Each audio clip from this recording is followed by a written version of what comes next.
Before the first pyramid pierced the sky, and before a pharaoh claimed the throne, gods ruled Egypt, and some were feared even by their own kind.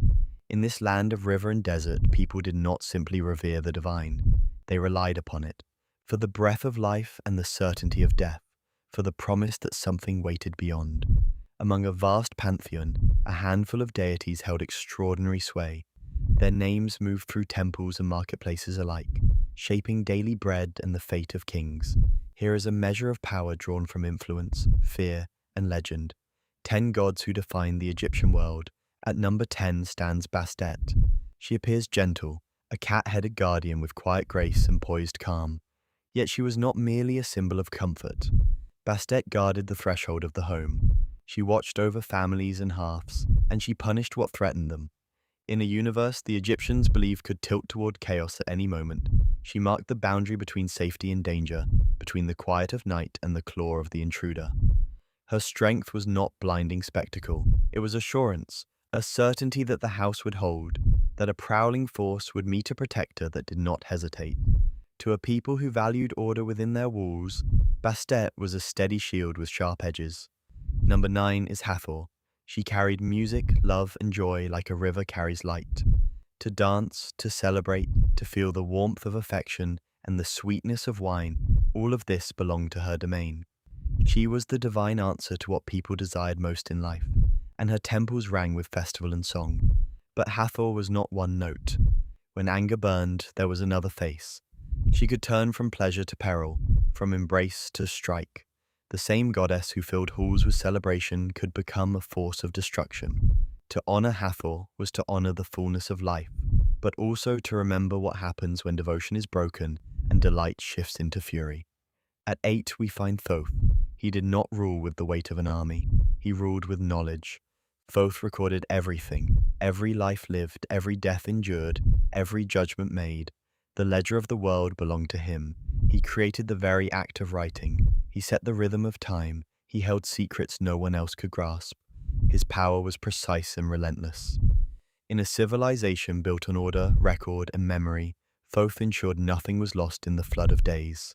He understood the language of the universe and kept it alive with ink and thought. In his careful hands, history was not a story, it was a record. Number 7 is Anubis. Before anyone could step into the realm beyond, they would meet him, the silent watcher, the guardian of passage. He guided souls through the landscape of death, weighed their hearts, and determined what awaited them. He did not shout, he did not plead. He enforced the distance between truth and falsehood with a scale and a gaze. No one avoided his judgment. He was the necessary gate. To be human was to face him, to be measured and to learn if one was light enough to continue. At 6, the tone shifts. Sekhmet was more than powerful. She was uncontrollable. A lion-headed goddess of war whose arrival meant the air itself could cut. She was created to end humanity and came close to finishing the task. The edge of ruin bore her name. It took the efforts of the divine to halt her. The very gods moved to prevent the undoing of everything. Her story is a warning etched into myth. Power without restraint devours what it was meant to protect. Sekhmet embodies the heat of anger and the peril of letting destruction run free.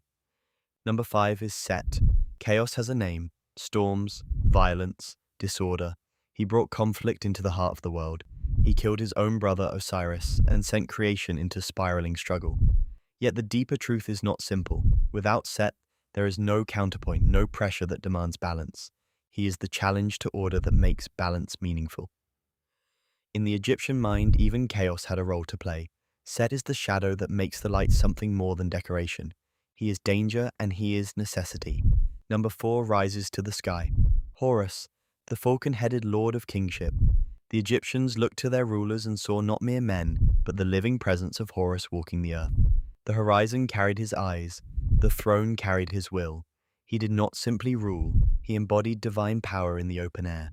For every pharaoh crowned, for every decree issued, Horus stood behind the voice with the authority of the heavens. Kingship was not only politics, it was sacred representation. At number 3 stands Isis, magic made real. She did not rely on force alone, she changed the terms, she reshaped what was possible. Isis resurrected Osiris. She shielded her son Horus when danger closed in. She commanded devotion across Egypt as one of its most worshipped deities. Her power was control, quiet when it needed to be, unstoppable when it mattered most. She turned loss into return. She defended what would one day become kingship itself. In the stories spoken in temple and home, Isis is the architect who bends reality toward love and survival. Number 2 is Osiris. Death was not the finish line because of him. He ruled the afterlife. Every soul that entered faced his judgment. He had been killed. He had been betrayed. Yet he returned as something greater. He no longer sat as a king among the living. He presided over eternity. The realm beyond life wore his crown. Through Osiris, death gained a courtroom and a ruler who measured the worth of a life with calm certainty. In a world obsessed with the journey after breath, his authority was immense. At the summit there is only one. Number 1 is Ra, the sun-made presence, creator of gods, creator of life. Each day he sailed across the sky. Each night he fought through the dark to be reborn. The rhythm of the world followed his voyage. Dawn was not simply light, it was proof of victory. Ra stands as the source from which others emerge, and the power that keeps all in motion. Without Ra, there is no warmth to grow grain, no light to mark time, no life to fill the land with voices. To the Egyptians, he was not a distant glow. He was the heartbeat of creation. His daily passage was both ordinary and sacred, the greatest ritual repeated in the open sky.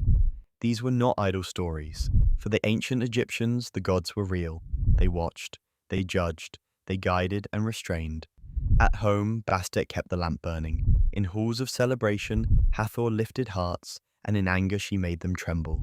In the quiet script of a scribe, Thoth fixed memory in place. In the stillness of death, Anubis measured truth. In the roar of battle, Sekhmet broke the air. In the crack of storm, Set tested the world. In the rule of kings, Horus set the standard. In the whisper of spell and the bond of family, Isis changed endings. In the lasting court beyond life, Osiris weighed eternity. Above all, Ra rose and returned, binding morning to evening and existence to hope. To live in that world was to live under watchful eyes, to pray for mercy and protection, to fear the wrath that could follow neglect. Power was not abstract. It had faces, names, and temples. It shaped how the living moved and how the dead were received. They depended on their gods for life, for death, for what came after. And when they spoke the names of the most powerful among them, it was not simply to tell a tale. It was to place themselves inside an order they believed was true, an order guarded by beings who could create, destroy, judge, and restore. In such a world, doubt was a luxury, and faith was a map from sunrise to the far side of the horizon.